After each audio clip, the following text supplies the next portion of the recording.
রাসূলুল্লাহ সাল্লাল্লাহু আলাইহি ওয়াসাল্লামের প্রতিটি বাণীতেই অনুপ্রেরণার উৎস রয়েছে।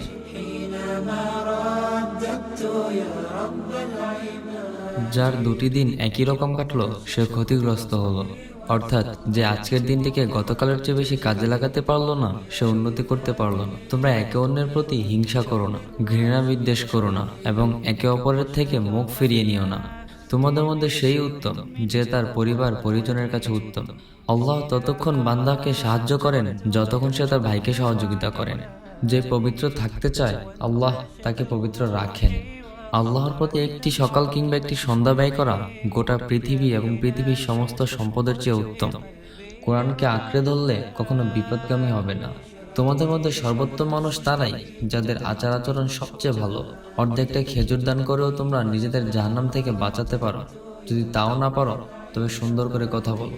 এক ব্যক্তি রাসূলুল্লাহ সাল্লাল্লাহু আলাইহি সাল্লামকে বলল, আমাকে এমন কিছু শেখান যাতে আমি সুন্দরভাবে জীবন কাটাতে পারি, কিন্তু এমন কঠিন কিছু নয় যা আমি ভুলে যেতে পারি। রাসূলুল্লাহ সাল্লাল্লাহু আলাইহি সাল্লাম বললেন, রাগ করো না। বুখারী শরীফে উল্লেখিত সর্বোত্তম কিছু কাজ: মানুষের মনে খুশির সৃষ্টি করা, ক্ষুধার্তকে খাবার দেওয়া, পঙ্গু ও অসুস্থদের সাহায্য করা, দুঃখীদের দুঃখকে হালকা করা। তুমি যদি পূর্ণভাবে আল্লাহর উপর ভরসা করো, যেমনটা করা উচিত, তাহলে তিনি অবশ্যই তোমার সব প্রয়োজন পূরণ করবে, যেমনটা তিনি পাখিদের জন্য করেন। তারা ক্ষুধার্ত হয়ে বাসা থেকে বের হয়, কিন্তু ভরা পেটে নিজেদের বাসায় ফিরে আসে। যারা আল্লাহর সৃষ্টির উপর দয়া করে না, আল্লাহও তাদের উপর দয়া করবেন না। সব সময় সত্য কথা বলো, এমনকি যদিও তা অন্যের কাছে কঠিন ও অপছন্দনীয় হয়। দয়া বিশ্বাসীর একটি চিহ্ন। যার দয়া নেই তার মাঝে বিশ্বাস নেই। নিশ্চয়ই নিজের সন্তানকে উত্তম ব্যবহার শেখানো গরিবকে শস্য দান করার চেয়ে উত্তম। মুসলিম শরীফ।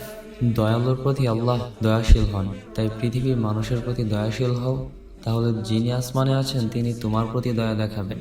সেই ব্যক্তি আল্লাহর কাছে সবচেয়ে প্রিয়, যার মাধ্যমে আল্লাহর অন্য সৃষ্টিকুল উপকৃত হয়। وانتشت روحي وصار